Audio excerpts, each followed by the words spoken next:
Ila, today you are considered an expert in Rajasthani folk culture. How did the interest in folk start?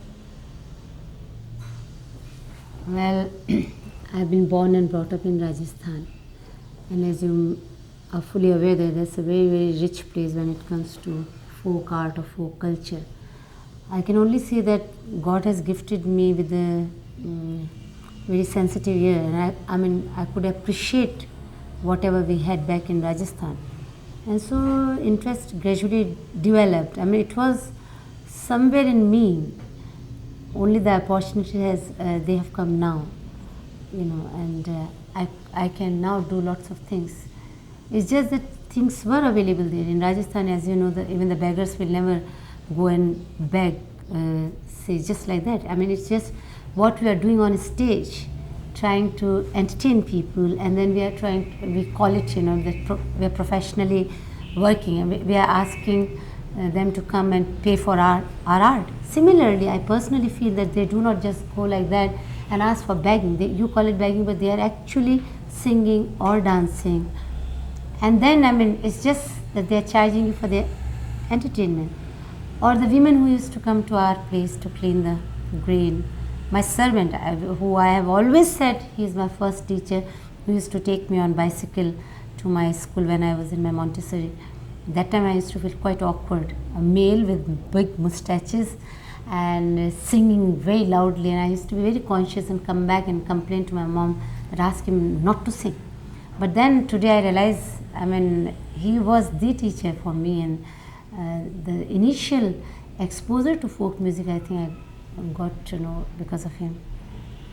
So have you been collecting traditional folk numbers, or you started writing and composing? See, I will never claim to be a research scholar on Rajasthani folk music. I have not done research in that sense, going to people and collecting folk. But whatever I have done probably is more practical, and probably is my efforts are probably better than even doing the research, because what happens when you're doing the research, it's merely bookish. You are going, talking to people, and just collecting those things and just having it, all collections, keeping them. But my total approach was different. I got involved with them, consciously or unconsciously. I was learning from them, and so my research is not in that way a scientific research, but whatever I could learn from them, I started storing within myself. And there are so many folk elements. Today I realize that, oh my God, this I got, because I was keen to know that this I learned that time, maybe I can use it, that thing now, maybe that particular instrument what I heard that particular time, maybe that can be good now for my one particular situation. So I was exposed to folk culture, folk art, folk instrument, folk people, their thinking, their singing, their various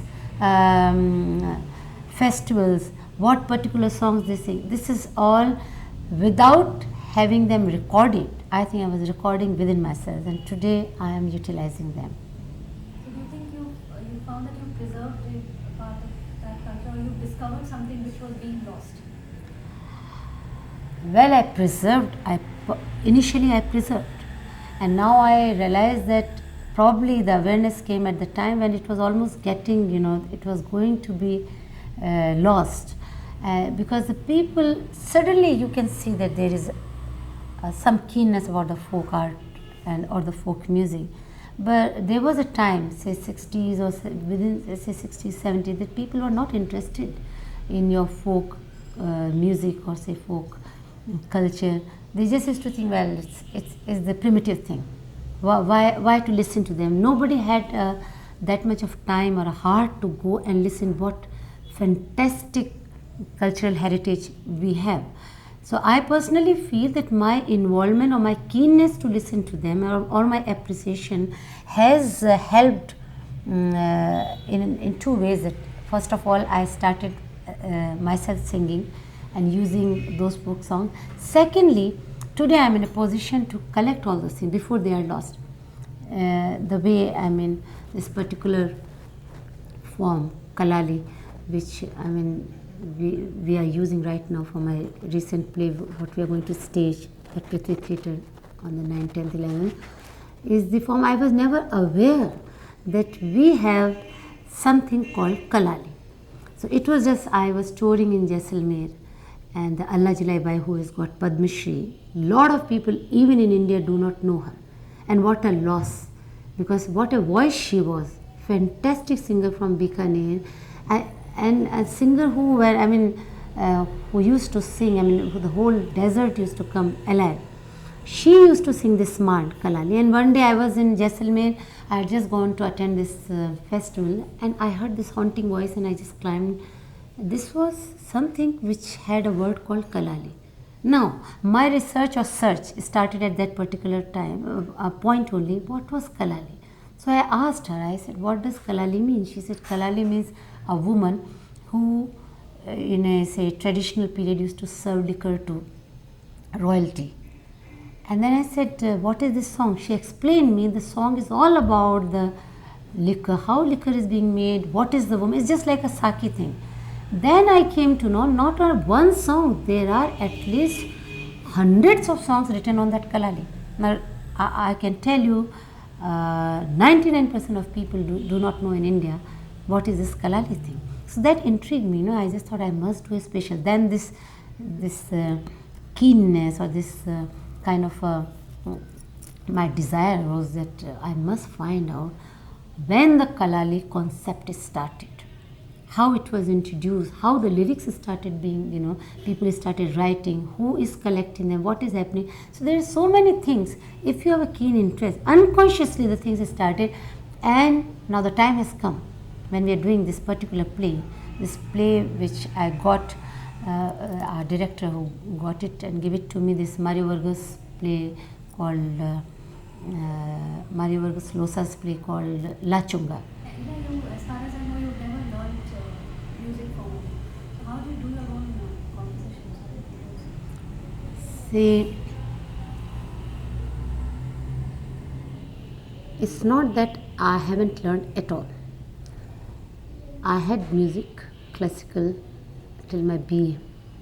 I do not call it learning because it was just like any other subject. The way if you are being taught compulsory English or say for that matter maths or whatever it is. But that doesn't mean that you can become an expert, because that's not the learning. 100 girls sitting together, it's just that it's an introduction. Maybe that introduction plays somewhere. Basically, I do not know. I have a harmonium. I do not know. Every time everybody asks me which scale, what is your this thing, C sharp or D sharp, I know nothing. So I have to tell them, no, ye wala, wo wala, hold on, like that I keep doing. I compose within myself. I use my table for that matter, this particular table, and I have my own tunes without realizing. At times people do think that how come I have done a composition which has gone, from one thought to another thought, and usually it's not that way. But it happens on its own. I do not know whether these, again, your sources, whatever you have learned, it's somewhere within you, and when you're trying to compose, I cannot do, you see, what is the thing that nobody else so far have written mine. I have cut so far in total 5 discs. My first cassette ever came in the market was A Musical Sandstorm. That was, I was a producer myself. I did it because when I was in Rajasthan, and suddenly I thought that why not I come out with something with the tribal people. That was for the first time I had gone to Jaisalmer, and I was requested by somebody that you sing a song. So I sang, and I was surprised that I was accepted by the tribal people as well as the urban people. And so when once they sort of reacted so positive, I thought, why not I come out with a cassette? We should have these tribal people as well as having some introduction. So I composed that. That time I used totally traditional folk numbers. Then I came out with Banjaran. Now Banjaran is a great success. But let me tell you that half of probably the 90% of the songs, say if there are 8 songs, then at least I think 6 songs are written and composed by me. And it's very well accepted by the villagers also. They are all calling it totally authentic. Why? Because I have kept the same mood. The language is the same what the villager will use. The thought level is also not going haywire. It's a limited way the way they will think and react to their environment, their emotional, what all they can think, where all they will sing. So I cannot compose a song unless I write. It just happens, there's something boiling within me, and suddenly the tune comes automatically. So when I compose my song, the writing and the tune is together. It's not that I write something then compose later. No, the words are being then and there written while I am having the tune in my mind. So it's just like that. It happens. And even the tal. At times somebody says, you know what, you have composed in Deep Chandi now.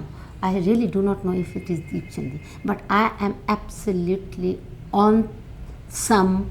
I am absolutely, whatever I am doing is correct. How it happens, probably you have heard so much, probably whatever you are using is that way that you are not going wrong.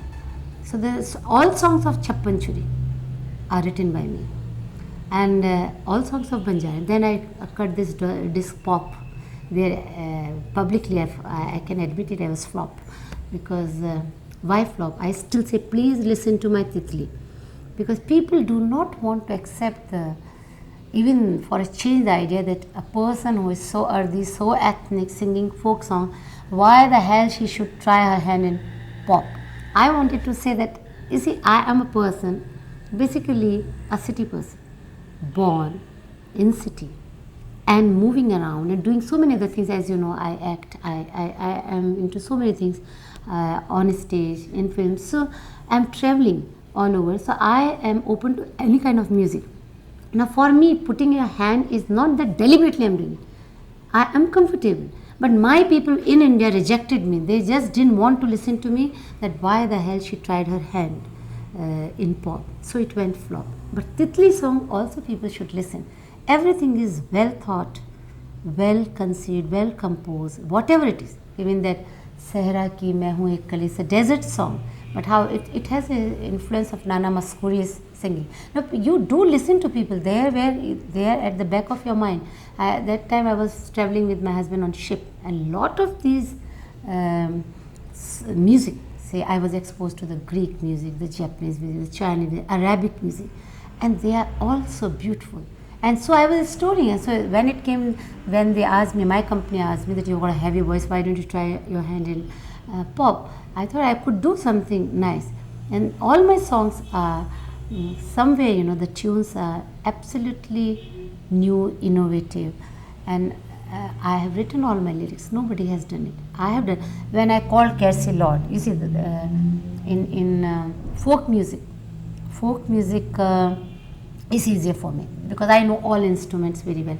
Especially in Rajasthan, I know what is khartal, I know what is satara, I know the use of that. But when it comes to pop, so here they said, okay, what best should happen? Arranger should be a person who knows Western music so well. I called Kersi, and a Western person comes here, and I play every song of mine on the same table, and he was initially, taken aback. He thought, how are we going to do? But then he realized I knew what I was talking, and so ultimately the Titli, this song about Bombay, Dhakkam Dhakka Mukka Mukka, anyway it's a Bombay. I think it's really finest song. The way I have tried to capture Bombay and the chaos of Bombay, and Kersi has done a beautiful arrangement. So what I have to say is this, that even if I have not learned, it happens. How it happens, I do not know. But I know when I am wrong, I know when I am right. And probably I have to be thankful again to the exposure what I have, or the surrounding what I have from there. All folk artists are never trained, but they are excellent. They do not know. If you try to trap them in the countings, or you say, "Ye tumne kya kara 12, 14," I still do not. Though I am singing with the topmost music directors of India, Lakshmikant Pyarelal, Bhappi Lahiri, or say for Anu Malik, everybody.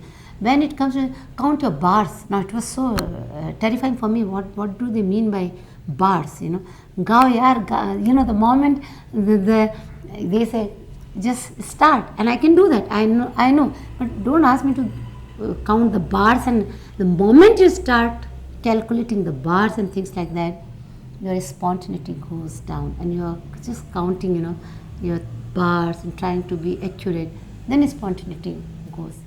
Well, within the period, whatever I have been working now with the electronic media, say with the industry, I have learned that game also, because you have to learn it.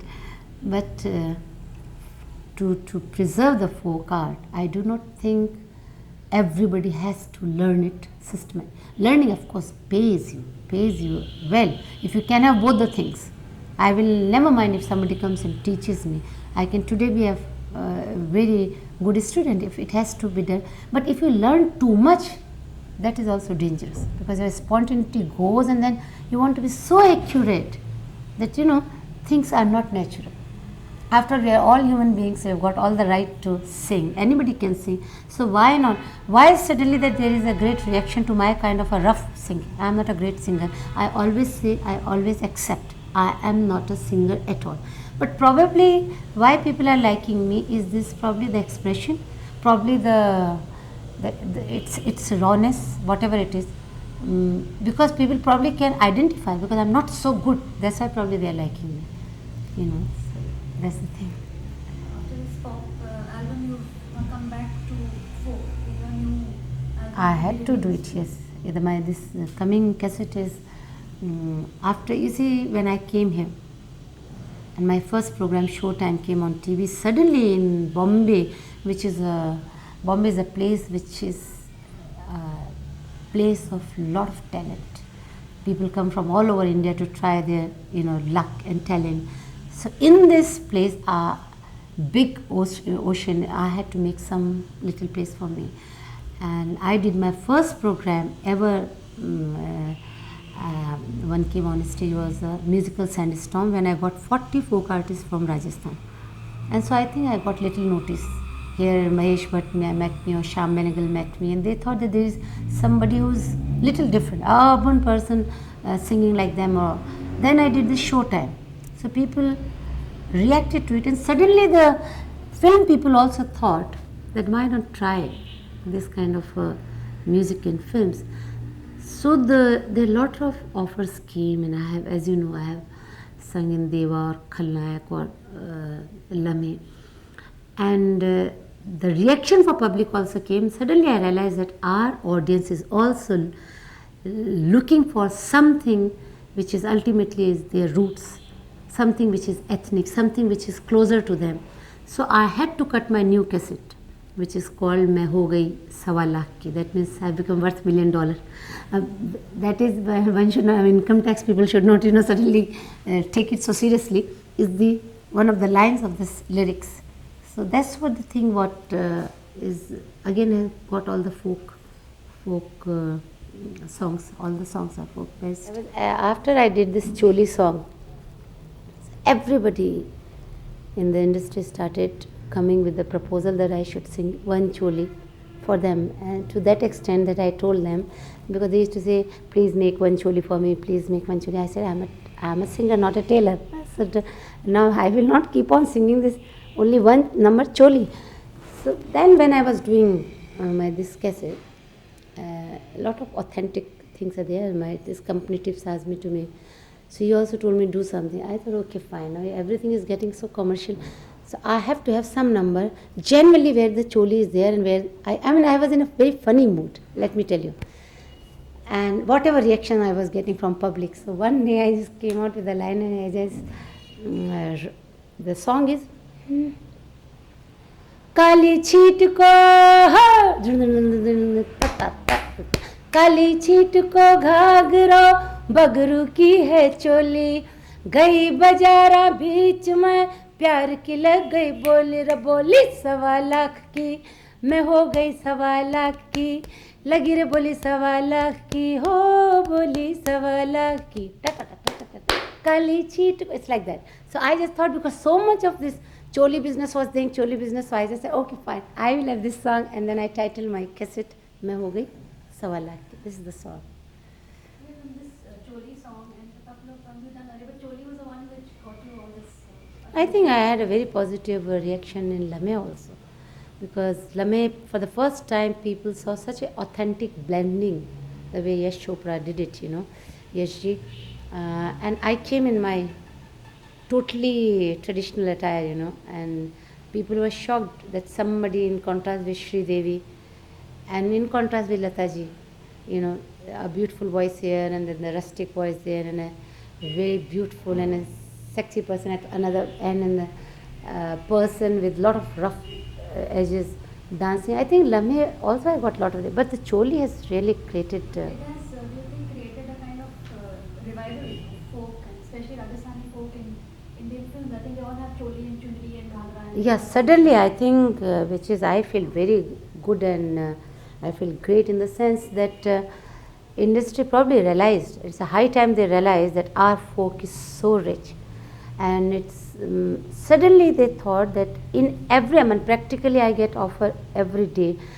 If I am not singing, somebody else is singing, but the thing is that there is 100% one song relating to ghagras or chundris or choli and having a totally traditional beat or rhythm or traditional. So the search has started from the industry because there was a great vacuum, They were probably banking too much on the Western compositions, and they realized that whatever it is, once you have to live here, you are after all catering to your masses, and they will always go back, to their own heritage. So this folk has become very, very important and integral part of Indian cinema, and everybody is going back to. There are the rich folks. What we have is, of course, the Rajasthan has become a fantastic territory for them. I think everybody is going and shooting. In fact, Rajasthan tourism should actually, or the government of Rajasthan do something and give me an award, because everybody is not only first composing a song here, then they're asking me to sing, then they go all the way back to Rajasthan to shoot it. So they are getting, the business is on now. But I think even the Punjab, UP, Gujarat have got very, very rich folk heritage, and everybody is using them. For that matter, Gujarat is so good, UP is so good, Punjab is so lively. Folk in India actually everywhere is very good. But these states have got rhythm. They are very rhythmic. And I think people want some fast beat. And here where the folk matches to pop. Today the time has come in our, say, RGs or whatever discotheques we have. If they are all Western pop numbers, people are dancing on raps and things like that. The choli is another number which not even one time, but 50 times people are playing. And why? It's not because of the word choli, it's the beat. So I always say that our folk beats or our folk instruments or percussions, our drums or our whatever it is, are equally without any electronic help. They are so powerful. So people because after days tension, they do want to dance. And initially I think we had certain inhibition of dancing or coming out. Now everybody, the youth wants that rhythm. The youth has no hesitation in expressing themselves, and I think it's the time has come we must make the best of our folk heritage. And I certainly give credit, though, where I can have little complaints to say with my government or whatever it is, but I certainly give credit to late Rajiv Gandhi that this, whatever you say, what do you call the Festival of India, taking folk people outside, suddenly even the folk people have realized what was happening was, initially nobody was paying attention to them. So ultimately you have to survive. So they were then switching, they were not concentrating on their art, they were just trying to study for nothing, trying to do metric or something and reaching nowhere, getting educated and getting hopes for nothing. Suddenly they have realized the importance that how much their art is being appreciated by all over the world, and even the people who are sitting abroad are Indian people residing outside, say in America or London or anywhere. They are missing their roots. They want their children, those who are being born, those who have been born and brought up there, they certainly want that their children should know what the cultural heritage their parents have got. So the demand of folk culture has become, and suddenly this folk festival or India folk festival has done something good to our folk artists, and awareness even in Indian society has come. And uh, I think I have contributed quite a lot, because what happens? It's the packaging which counts. If you just ask our people, go and listen to any folk artist, then they have very lesser patience to appreciate them, because it's fantastic. Like, I have got ears, I can go, if I go to South, I don't want to listen to my number. I would certainly like to listen to their kind of music, but everybody they do not have, this kind of appreciation. So ultimately, when I talk about the packaging, what has happened, a urban person like me, who understand the pulses of or the demand of our urban people, is trying to take the folk from there and it's the presentation, is the style, the way I do it. I think I'm the bridge, you see, so that suddenly I have given them some kind of I've created some kind of interest or given certain flesh. Now suddenly they are interested to listen to other folk artists, but there is a language is a barrier. Now let me tell you, sometimes people say that, well, you are authentic, but you are not always authentic, because always you are not singing traditional numbers. Now here where I want to say, my Banjaran first number was totally traditional, the language was Rajasthani, but people say in Bengal, say in South, they reacted to rhythm, they reacted to voice, but what was coming in between was the language. Now my company asked me, why don't you do something that have the same feelings, have the same kind of, everything is so earthy ethnic, but try to have your words in Hindi. So what was my innovation, that in Chappan Chori, the words are in Hindi, but when I sing, nobody knows it's Hindi, but still they can understand, because the style is as earthy, as rustic, and I have done the blending. Certain Rajasthani words are there, certain Hindi, so that they can understand. So the market has now become open. Suddenly the people, they don't hesitate, they go to the record shop, they say, can you buy Ila Arun? Then once they hear me, then also they want to hear to different tribal music, what are langas, because they have the language is a problem, So that kind of a contribution I think I have done to the folk. What has been your contribution to the Jodi song? Because it sounds like something you've written on the. No, my contribution to Choli song on a writing level is nil. I'll be very honest. When you ask me the Lame song, yes, I did. I sat with Shivji and Hariji and Yashji, and I said, please use this here and please use this here. And I tried to, tell them this is authentic and this is how probably we can do. But when it comes to the Choli song, everything was ready. They called me for the final sitting. My contribution is my style of singing, my having no inhibition, my whatever, as an actress or as a folk singer, whatever I could attribute, like as an actress, when we have given any role, for Shyam's film, I was a prostitute. In some film, I'm a mother. In some film, I'm a sister. So when I'm doing, I will have no inhibition. No matter what, you might condemn me, whatever. Once I was told my part by Subhash Ghai, that initially the situation was that I was going to be, what he told me was, one girl is going to be as a boy and one girl is going to be as a girl. So if I am as singing as a boy, I will certainly have no inhibition. And as it is, a Banjaran or a gypsy woman will never have inhibition. So probably the style or whatever, the voices I have done, that's my contribution, but not in terms of the tune or say in terms of lyrics. I have not contributed anything. People say the story, HDCAM has become an Eve teaser's delight, because on the road are being teased for this line. Eve teasing used to be there before also, and do not tell me that this is the only song that for the first time boys have come out and they're trying to make excuse and this song is spoiling their brains. Eve teasing was always there. And if this was, one boy teased me that time when I went to this Srinagar, was wearing something red, and he said, Lal chadi, Maidan khadi, kya khoob ladi. So do not tell me that the film songs have been not used earlier. I think there has been unnecessarily lot of hoo-ha about this choli song. And it's not that people have not used choli before. In any song, if you just sit down right now and think about 10 songs, automatically the choli comes. And if you're using a folk number, choli, chunri, chudi, we have nothing else to discuss. I mean, we are not, our love is like that. झुमका लाना और घुंघरू लाना और चोली लाना, बरेली का झुमका, जयपुर की चोली. It's not that it has come first time in Indian market, but it is probably maybe the writer is clever enough that each time they used to have this choli particular word maybe after 5 lines.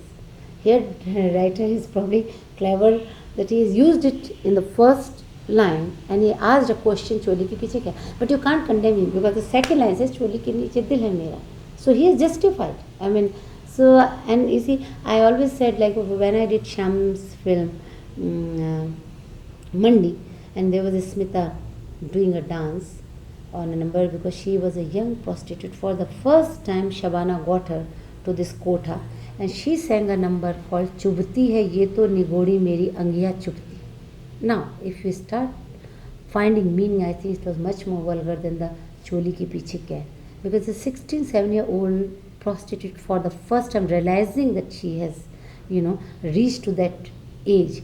So I think in today's time, when we are exposed to the world, to MTV, Star TV, all these things, this is a small word creating sensation even in the parliament is, I think, ridiculous. It's totally. And we have proved our point. Whosoever has seen the film, they personally feel that the song is the only plus point. The way she has picturized. And in folk, whatever I know little of folk, I have heard the songs of marriages. There are songs, a particular form called galis. And in the galis, they are so freaky, they are so free. The things which you cannot imagine, and in real life probably you can, they are singing, they are just singing and enjoying. So if they have got a situation like that in your film, and supposing a Mujrawali is coming, singing this particular number should not be, I think, it should not have so much of a sensation or whatever it is. I personally feel it's clicked because of the rhythm and the instrument what he has used. Last question. Today you are known as a writer and a singer and an actress and a composer. So it's become like you've fallen between several stools. You've never really established yourself. And maybe one now. See, initially what happens, those who make a career, probably the parents or whosoever, like in today's world, if a father or mother thinks my child is having some kind of talent for singing, they immediately start sending the child to a particular school or start promoting or persuading. So in my case, I was just doing it and nobody tried to channelize me because maybe it was not that time so much common to pursue your child's talent or whatever it is. So today, if I'm nowhere, is also my gain. Because if I was at one place, maybe I would have had one dimension in my personality. I have no regrets.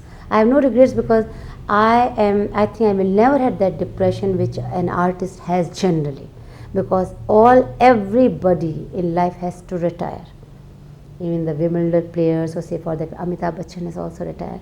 So I will not have that kind of a depression because if not this, then that.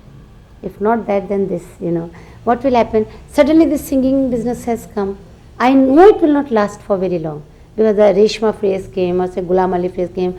People come, the craze comes and it goes. Maybe in my case it might not last for 6 months. So why not make the best of those 6 months? Why not keep an impression where there was one Ila Arun who came and created a sensation and people, I am so happy the kind of fan mail I get from throughout the India. Even I have got a beautiful letter from Pakistan.